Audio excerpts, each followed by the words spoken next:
Now, another aspect of the world's largest humanitarian crisis. It comes through the story of one family that has borne astonishing loss and is trying to prevent even more from the preventable disease diphtheria. And though it's been eradicated in many parts of the world through vaccination, the public health crisis caused by Yemen's war has let this infection flourish there for the first time since 1989. From Aden, special correspondent Beth Murphy reports. If you could hear Nora, you would hear her screaming. She is just 4 years old, with a tracheostomy tube robbing her of her voice, but giving her life. It's her only way of breathing while suffering from diphtheria. Her two siblings, both sisters, have already died of the highly contagious bacterial infection. Now she's in a hospital isolation ward, watched over by her mother and grandmother as she struggles to breathe. Amira and Sandos are the two that died. We are devastated by it. They died with blood coming out of their mouths in their mother's arms. May they rest in peace. Diphtheria is known as the strangling angel of children. Dr. Alnur Abdularishi explains why. Is it really like strangling? Yes, because there is a narrowing in the airway. That narrowing is caused by a toxin that can also get into the bloodstream and attack the heart, kidneys, and nervous system. That's what killed Nora's younger sister, Amira, who was 3 years old.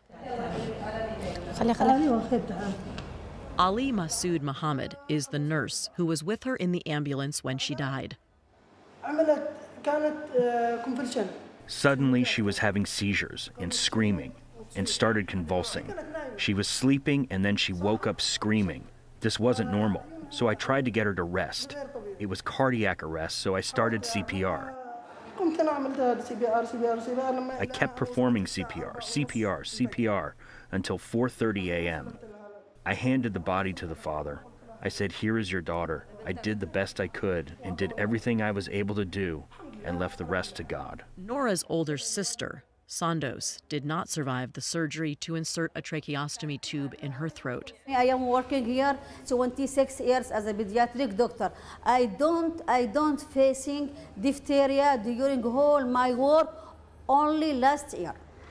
It's been nearly 30 years since Yemen's last diphtheria outbreak. The first case in this latest crisis came in August 2017. Since then, the disease has spread to every corner of the country, as the war has made it difficult to inoculate children, and also moved large, fleeing populations closer together, where the airborne disease can rapidly spread through coughing and sneezing. 2,600 cases have been counted, but doctors suspect there are countless others that have been misdiagnosed, often as tonsillitis. Doctors here have treated 70 patients. 12 of them died. Nearly all the victims are like Nora, whose families fled fighting in the north.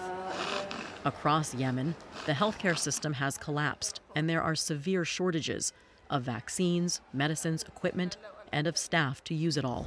During the war, many health centers stopped to work. There is no vaccination, and also there is migration of the population from one town to another, avoiding the war. Because the Al Sadaka Hospital here in the southern port city of Aden has received the largest number of diphtheria cases over the past year, doctors here have created training materials that are now being used to teach doctors all across the country how to handle diphtheria cases. Nora's roommate is 8-year-old Sultan. For 3 weeks, he's been treated with antibiotics and a diphtheria antitoxin. It's a big step to practice talking again. Even with treatment, diphtheria kills 1 out of every 10 patients. Untreated, the death rate is 1 of every 2.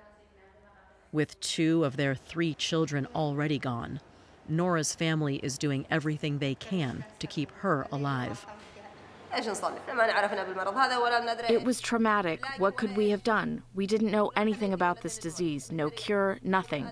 No parent should bury their child. If we'd known about the vaccine, we would have done anything to get it. The disease doesn't know old from young. We will cry for the rest of our lives from the pain we feel from their deaths. For the PBS NewsHour, I'm Beth Murphy in Aden, Yemen.